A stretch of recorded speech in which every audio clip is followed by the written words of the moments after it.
Hey, welcome back, everybody. We are in sales module number 2. Today, we're talking about jurisdiction, earning the right to sell. Josh, you and I have learned this lesson in so many ways and from so many people, and we've seen it implemented in so many different ways. So I'm excited about talking about jurisdiction. As you know, it's probably my favorite topic. What are your thoughts on jurisdiction before we jump right in? But it's my favorite topic. Um, I think this is probably one of those ideas, thoughts that were most profound in both of our career, Joe. Um, there are those times that somebody says something to you and you're like, "Whoa, man, that was big." And it might not seem like it now, but you might be driving down the road in 4 years from now or 5 years from now and going, "Holy crap, that was a big deal." I just think it's amazing. It's where basically the entire sales process lives, resides, breathes, and begins. In my opinion. Yes, I agree. So we're going to look at a quote before we dive right in. So there's a quote from one of my favorites, Napoleon Hill. Think twice before you speak, because your words and influence will plant the seed of success or failure in the mind of another. And so what we're talking about today is gaining jurisdiction. We're going to dive into the different types of jurisdiction and what jurisdiction you can actually hold with somebody who's even a cold lead that you've never met before, and how quickly you can gain that. So let's look at the different types of jurisdiction. So these are just some fun images that are up here that you can probably think of in the past. Typically, like the technical definition, if you look up jurisdiction in the dictionary, it's going to talk more in the realm of legal, like legal authority to lay down laws or decrees or whatever it might be. So we've got a judge, which could represent like a legal jurisdiction, a king or queen, which could represent like an authoritative jurisdiction over a province or a piece of land.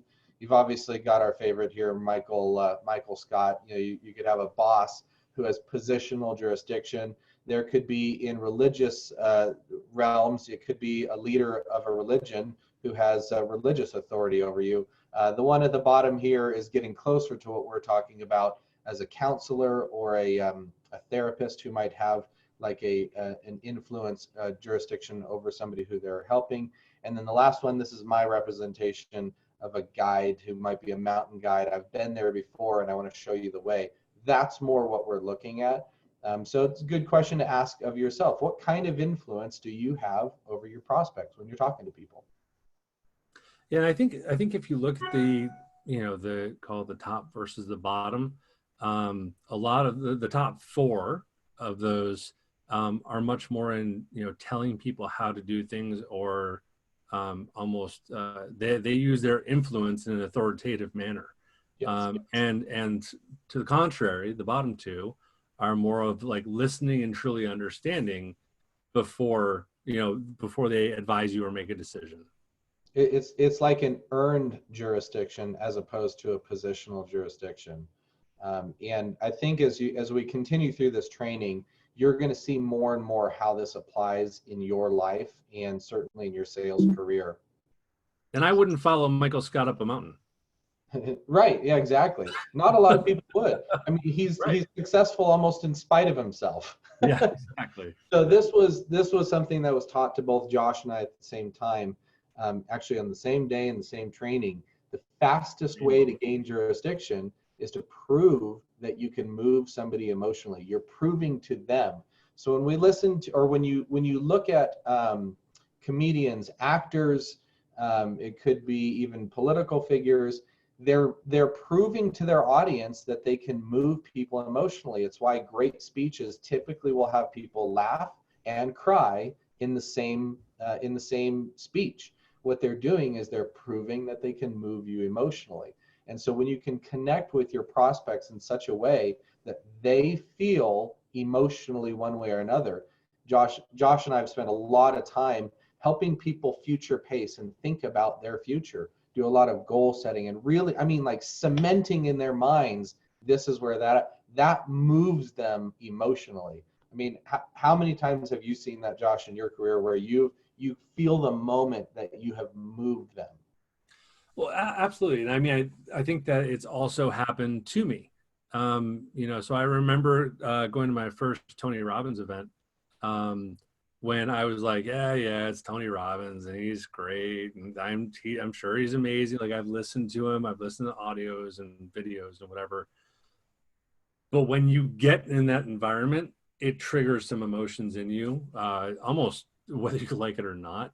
And so that's kind of a good example of that, is when you feel that, all of a sudden you can be an introvert and all of a sudden standing on a chair, pumping your hands, and you feel like a different person. And when you have that jurisdiction over someone, it's kind of like we've talked about before, like a professional ballroom dancer or something like that. They don't do these massive movements. It's a very sleight of hand where it's like a lot less effort gets a much greater result. Yeah. And when that happens, when you prove to somebody that you can move them emotionally, you have therefore gained jurisdiction and therefore are allowed to speak into their life. So how many times have we seen people who do not have jurisdiction, who try to speak into somebody's life, and they're going to have to make up for the lack of efficiency by volume, just because it's so ineffective. And so the quicker you can gain that jurisdiction, the easier the sales process is, and typically shorter. And it's usually much more pleasant. We'll dive into some of that in a minute. But that's the thing that I want you to be thinking about is, can I prove to this person that I can move them emotionally? Doesn't matter what industry you're in, your prospect has some kind of problem that they're dealing with. Hopefully you have a solution for, and if you can future pace them and get to them to that place where they can envision your product solving that, you've moved them emotionally. They feel peaceful, even though it's not even going on yet, they can feel that way, and you've earned the right to speak into their life. So we already started diving into this, but here are the benefits of having jurisdiction. Josh, you take it away here. Okay, so just read line by line. So look, the reality is that most of us, when we're selling, and we're trying to provide a service to someone, we feel like we're coming off as a salesperson. I don't want to follow up too much. I don't want to say the wrong thing or do the wrong thing. The benefit of having jurisdiction is you don't feel that way anymore. You feel like you're doing them a service or a favor by following up with them, and you're actually doing them a disservice by not helping them to make a decision, by not moving them forward in the decision process. So it allows you to be much more connected to what they ultimately want and need, not just what they think they need. So it allows you to uncover a lot of that. You become much more of their advisor than just some salesperson that's calling them up. Yeah, that's right.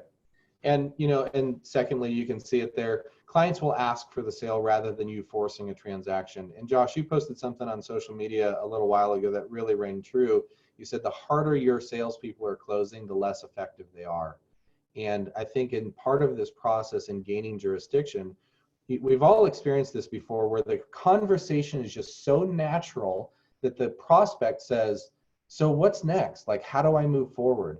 I know for me in sales, that is always one of the best feelings, when the client when they're driving the conversation, I should say, they're putting fuel in the car for the vehicle that I'm driving. It's like they're the ones who are kind of pushing this forward. And usually, again, it's typically a much more pleasant experience on both sides when this is happening. Yeah, I mean, that covers the third one as well. Right. But it's Yeah. really true. One of the things that I've said to every sales team that I've ever worked with is, if you are getting to that point where you have to close and you have to say, so what do you think? You ready to get started? What credit card do you like to use? What credit card do you use for your business? Visa, MasterCard, American Express? I mean, when you get to that point, in my opinion, you failed, because it's become a transactional experience, which you'll talk about, but it's not as fluid. And as Joe is saying, the best thing that that can happen, and when you are becoming a ninja salesperson, ninja influencer, whatever you want to call it, when you've gotten to that point, it's when at the end of the conversation you've answered all of their questions, and they say anything that comes to a decision, or even if they just say, you know what, that's a lot of information for me to digest. Let me think about it, and I'll call you back on Monday. That's a win. Right. And most people don't feel that way. It's like, if I don't close it right now, or if they don't say yes right now, sometimes people have to think about it. Sometimes people pray on it. Right, Joe? I mean, Right. we've been through hundreds of conversations where people ended the conversation with, I have to go pray on it. I have to talk to Right. my partner, my spouse. And that's okay too. But it does happen much faster when people come to their own decision. And if you think about your relationships in life, whether it's a spouse, partner, child, or whatever else, when you force feed it, it takes a lot longer and it's a much more uncomfortable process. When you allow people to come to their own conclusion, their own decisions, thought process, they work it through, it's much more pleasant, and they come up with something that will be a longer lasting platform for them to work from. That's right. And, to touch back into that, we are looking to build a long lasting relationship, not a transactional experience. If this is a matter of transactional experience, your job is to go in to get and extract the information you need to devise a plan to close them. Nobody wants that done to them. And I heard this phrase, and I think it's really true. Everyone wants to buy, nobody wants to be sold, Mhm. right? It doesn't matter. Again, it doesn't matter what you're selling. People have a need. You have some solution to that need. They want to buy that, but they don't want to be sold. And so, exactly to your point earlier, Josh, if they're like, "Hey, I've just digested a lot of information. I'm not ready to make this decision right now. I've got to do X, Y, Z, whatever that might be." If you're looking for transactional experience, then you're going to go into the process of old school objection handling, right? And there's nothing wrong with that in the appropriate environment, right? There's nothing wrong with being equipped with other tools to be able to say whatever it might be. I mean, there's a million ways to handle objections. But if you're looking to build a long-lasting relationship, then you're okay with that, and you just schedule the next meeting. That's great, Josh. I'm glad that you got all this information. I'm going to be sending you an email to recap our conversation. I'd love for you to take whatever time you need in order to do that. When do you see yourself kind of having the ability to digest that and have another conversation? And they're going to say whatever they're going to say. Hey, give me the weekend to think about it. Great. Does it work to connect on Monday? Yeah, perfect. Great. Relationship? No problem. What if they say 3 months from now? They might have real reason why they can't talk for 3 months. Perfect. Happy to talk with you in January. So long-lasting relationship is the mindset when you're trying to gain jurisdiction. Absolutely. And based on all of that, you get many, many, many more referrals. I mean, Joe, what was the highest number of referrals you've ever gotten? I think in one meeting from one client was 37, but I've heard stories of much higher than that. Yeah, and I mean, and that's just already kind of insane and bonkers. Most Right. people have 37 actual contacts properly done in their their management software or their phone. Right. But I've gotten 22, I think, before. When you have this type of relationship with people and you're out there for their benefit, they don't like to be sold, because being sold is a negative thing. Mm-hmm. If you went to the store and you went to a Home Depot or whatever else and they sold you something, that would be a bad experience. If you went there and they helped you to solve your problem because something was broken in your house or something needed to be improved upon, you feel good about that experience. And so it rings through with everything that we do. But you cannot ask for referrals if you do not have some type of authority over that relationship. And jurisdiction is the best way to do that, as opposed to pushing or pulling people or saying, hey, if you do this, I'll give you $100, or Right. if you think about it, if you've ever done those type of promotions before, Joe, I know you have, and I know I have before. If you've ever done a promotion like that, where it's like, oh, I'll give you $100, I'll give you $300, whatever else, you don't get many referrals at all. Right. And most people don't take the time out of their day to do it, whether it's because they don't believe you or, they don't love the service enough. They're not going to be the one that refers them just in case it screws up. But if you have jurisdiction, man, they almost are trying to find people. That's right. That's almost universally the case. So there's a few ways that we want to talk about, if you want to call it the how-tos for gaining jurisdiction. And the first one is, it's as much as anything, and Josh, you've got so much training on this, so you can talk the bulk of this, but it's a mindset. It's your way of being. It's how you show up in front of that person. Yeah. I mean, I think that when it comes to the way of being, you know, we we have such a perception of who we should be or how we should act or whatever else, but usually our actions are not in clear alignment with the outcome that we want to achieve in our life, right? All of us want to be fit and in good shape, yet we don't do the work it takes to get that way. All of us want to have a mind-blowing relationship with a partner that's just like emotional bliss every single day, but most of us don't take the time to, you know, to listen to their partner or do whatever else. So the way of being is being fully present on the conversations, in the calls, not messing around. And I'll tell you, I mean, I'm going to throw myself under the bus right now, but I remember doing having a coaching call, I want to say 12 years ago, maybe. So I was still really young, in my early 20s, probably. No, I wasn't that young. But anyway, I remember having two screens, and I was sharing my screen, and I was sharing the wrong screen. And because the person was going on and on and on, I pulled up Facebook, or I pulled up ESPN.com or whatever it was, and I was tooling around on that and going back and forth. And it was, gosh, I felt so bad, but it was one of the best lessons I ever got in my life, because the person was like, look, I don't know how much more you want me to share, because it seems like you're more distracted with ESPN.com or whatever it was. And, you know, sometimes your greatest failures are also your greatest lessons in life. And I took that as, you know, gosh, I need to be present. And it didn't matter. I wasn't getting paid for this session, but that was my rationale. Like, I'm not getting paid for this, so why do I have to be fully present? It's just not the way to do things. You know, so I think as you go through life, you know, if you're really, really, really honest with yourself, your way of being isn't in alignment most of the time. And I would like to make this positive, but the reality is your way of being is not where it needs to be, and not where you need it to be, or in life, to be able to get the outcomes that you want. So here it's paying attention. It's really listening.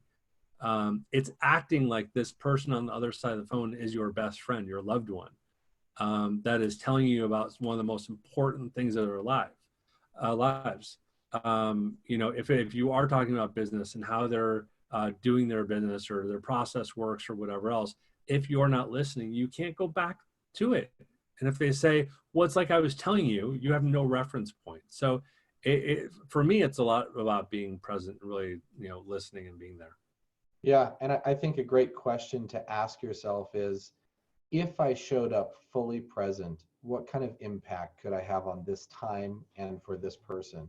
And in sales training module 1, we talked about creating a physical and mental environment that is conducive to success. And so the pre-shot routine that we trained you on becomes really vital here. Can you take the time, even if just for a few moments before every conversation, and say, I'm going to get my mindset right so that I can have maximum impact right now? So don't miss the power of taking a few moments to center yourself and get your way of being in the proper place, because you're about to interact with a human being. When you're jumping on a call, you're about to interact with a human being that you have no idea what they just went through. They may have, gotten in an accident earlier that morning, and they just got off the call with an insurance adjuster who gave them an unfavorable decision, and they're all over the place. So if you enter that conversation all over the place and they enter the conversation all over the place, no wonder we have so many missed conversations. But if at least one of you can be centered, I'm just telling you, when you interact with people whose way of being is centered and ready to show up for you, you feel that on the other end of that call. And you can probably think back through some conversations where you go, man, that was just a great conversation. That person's way of being is what you want to emulate. Yeah, So, and that's exactly, you know, the last thing, that kind of going back to that pre-shot. I mean, I remember when we started working together years ago, that you used to work with the light off in your office, and that was your calm place. I remember I had a candle burning in my office, like, right, even as a guy with a bunch of people around, I didn't care. It was right. like, that to me was allowing me to be centered and connected and really feel like I didn't have that outside noise. Mm-hmm. Yeah, whatever you need to do to create that environment. Again, go back to the first training and Yep. review that. Set yourself up for success, and then mentally be cognizant of this. What is your way of being on the call? So, great way to do that. So, ways to gain jurisdiction, or active ways to gain jurisdiction. One of the most powerful things, and we're going to be having another training coming up very soon that is talking about asking great questions. And that's one of the best ways to gain that very quickly. Yeah, I mean, so to me, jurisdiction is all about questions. Because if you're not present, you're not listening to somebody, you're not listening for the underlying message. When you get really good at it, you can hear when somebody breathes differently. When somebody pauses a little bit too long, and you go, "Oh, is everything okay?" I used to say it's when you walk into a room, if somebody that you know relatively well or even moderately well, if you walk into the room and they're having a bad day, they don't even need to say anything. And so the reason they don't need to say anything is because you're paying attention to whatever it is that they're going through, right? You can see their body and how they do things. So asking questions to get there and really diving a little bit deeper. It always goes back to that, peeling the onion back for me.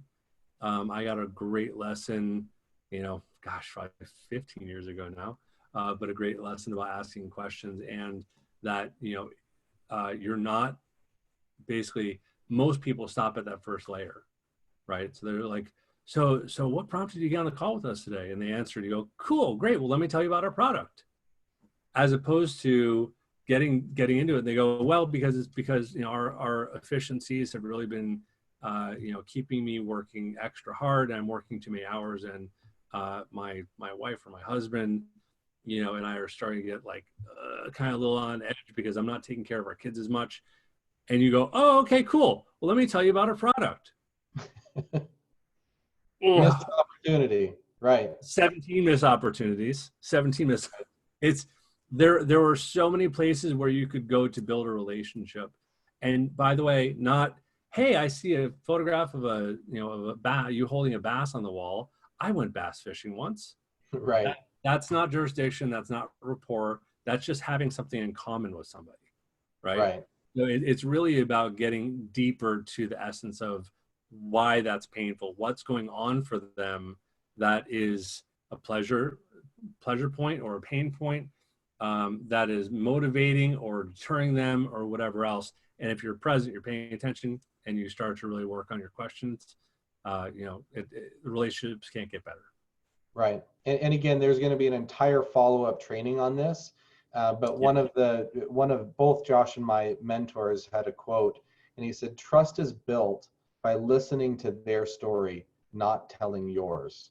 And it's really interesting. I had another mentor who he had one of his brothers was going on a date. This is when they were all living at home, and so his brother's date came over, and his brother was still getting ready. So the girl is over, he's upstairs still getting ready, which is unusual, I know, but that's how it went. And so Brian was sitting there and he was practicing this tool of asking great questions. So he didn't want to talk about himself. His only objective was to listen to her and ask her great questions. So Brian probably asked a total of 30 seconds of questions in a 15-minute dialogue, and he listened, right? So ask a question, listen, ask another question, listen. So then when Kevin came down, got in the car to go with his date turns and says to Kevin, "Your brother is the most fascinating person I've ever met." How does that happen? So Brian gained jurisdiction in this young girl's life by asking questions, and she thought he was fascinating because typically people love talking about themselves and they feel that. And so the science behind what's going on when you're asking great questions and allowing them to tell your story is that they are feeling more comfortable with you because they're kind of regurgitating who they are. So don't. Sorry, I interrupt. One of the things that, I see way too often though, is when, people do try to ask great questions and they try to go really deep with the questions. So it's kind of like, the white belt in martial arts that tries to do like, a 360 spin kick or something like that, or Right. something crazy like try to break a board with their head. And you're like, whoa, whoa, whoa, slow down. You can't go there yet, right? You have to be able to, and this is going to be horrible, but I have to say it every single time. Have a little bit of foreplay, right? You can't just, if you went on a date or you met somebody at a bar or restaurant or to a friend and you literally leaned in and kissed them before you said hello, that would be inappropriate. Right. This is the exact same thing, right? You can't be inappropriate like that. You have to build up and warm up a little bit to any of that. So you can't go right into it and go, so how is that impacting your finances at home? You know, that it's way too much. But I'll tell you one thing, once you have jurisdiction, man, oh man, you can ask anything that you think is appropriate to ask, and they'll tell you and they'll give you a real answer. Yeah, And they'll be it's true. honest. I know. We had one of the clients that I was working with. I was doing our initial discovery call, Josh, and I get through our, the value conversation, the goal setting conversation, and part of our goal setting conversation included net worth, where it is now, where you want it to be, income now, where you want it to be, current clients now, where like all these kind of defining the gap. And this guy, we get to the income section. I said, so what's your current income? And he tells me. I said, what do you want it to be? And he tells me, and he goes, he literally stopped the conversation. He goes, I don't know what just happened. I got to tell you something. I'm like, go ahead.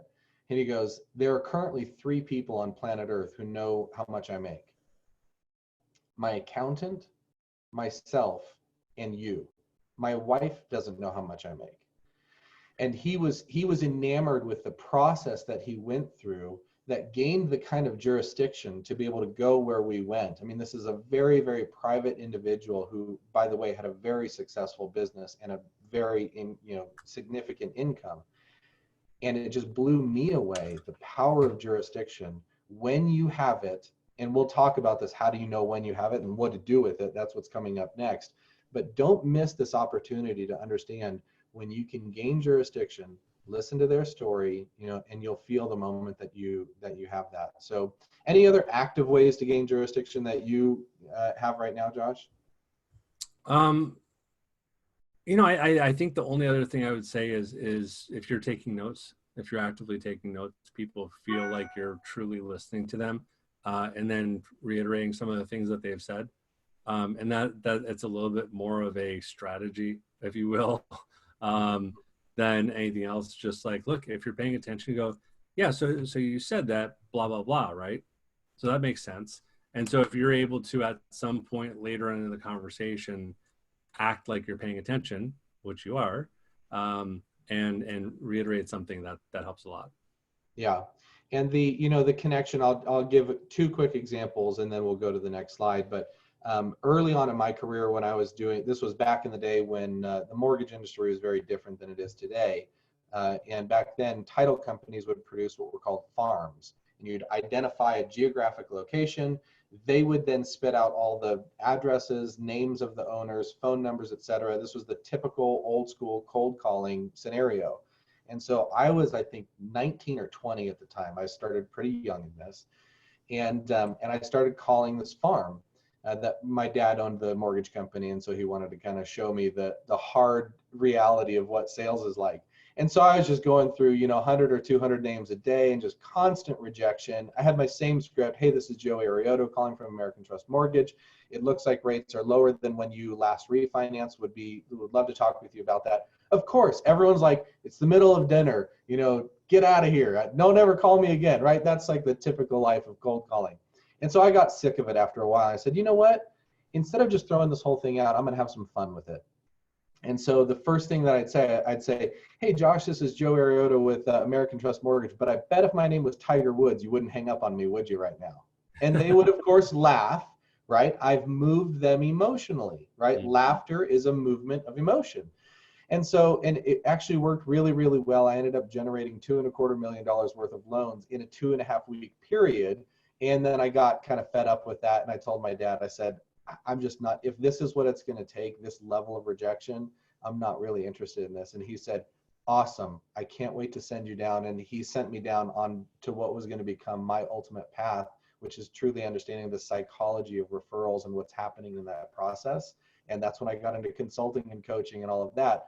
But the point to take away, if you can connect with somebody on a level that is lighthearted or makes them laugh, you've moved them emotionally. And the other one that I'll say is, especially when you're dealing with people where your solution provides some kind of peace of mind or serenity to them. And we'll dive more into this in future trainings, but it's called future pacing. If you can equip them with the mindset of feeling different than they currently feel, that has a massive impact, and it moves them to a place of peace. They will now listen to what you have to say. Yeah. So there's all kinds of fun tools, and we'll keep the training going so you get that. So this goes very much to what Josh had said earlier. How do you know when you have jurisdiction? And I don't know how else to say this other than you'll know. So true. You will feel the moment when it's like everything has shifted, and it could be like Josh said, you have to be intuitive with this. When you can feel a shift in their conversation, it's not just because you make them laugh one time you have jurisdiction. That's not what I'm trying to say. What I'm saying is it's the cumulative effect of proving that you can move them emotionally, and typically it's going to lead with them asking you to lead the conversation. Right? When you prove that you know their pain and you know the way out of their pain, they will ask for guidance. And they look at you like that.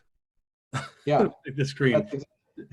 I will tell you, there have been a number of times, when you're face to face with somebody and you see they have that visceral change, where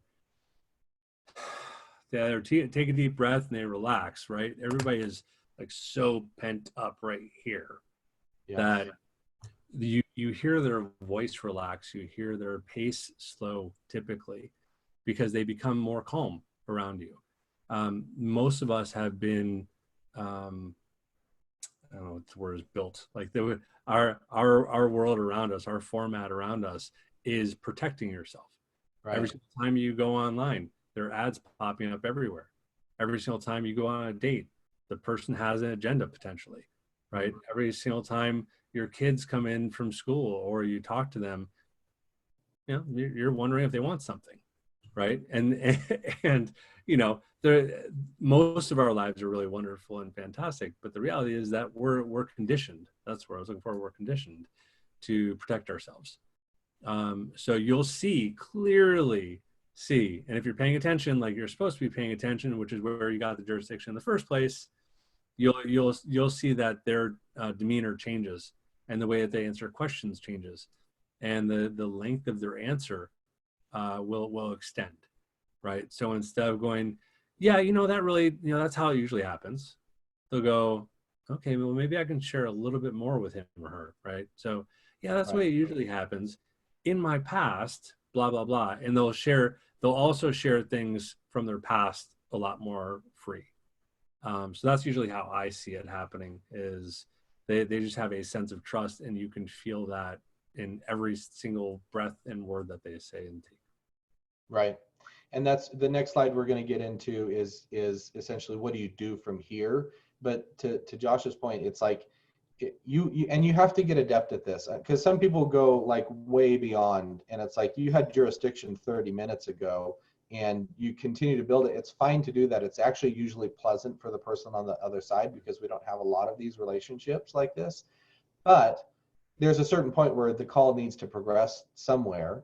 And so once you have that, it's what do you do with it? But before we move on to that, I'll say you in your own style will have to sense what that looks like. So if you're meeting physically face to face with people, pay attention to the clues.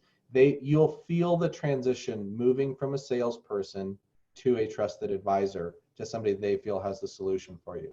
So I wish there was a more scientific way of explaining this, or an empirical way of explaining this, but I'm telling you, you'll know when you have jurisdiction. And some of it is like we learn as kids, like touch the stove, ouch, that's hot, don't do that again. And so you'll learn through experience, like I thought I had jurisdiction, I went here, that didn't work, ouch, don't do that again. So some of it you'll learn through experience, but just create an awareness in your own mind.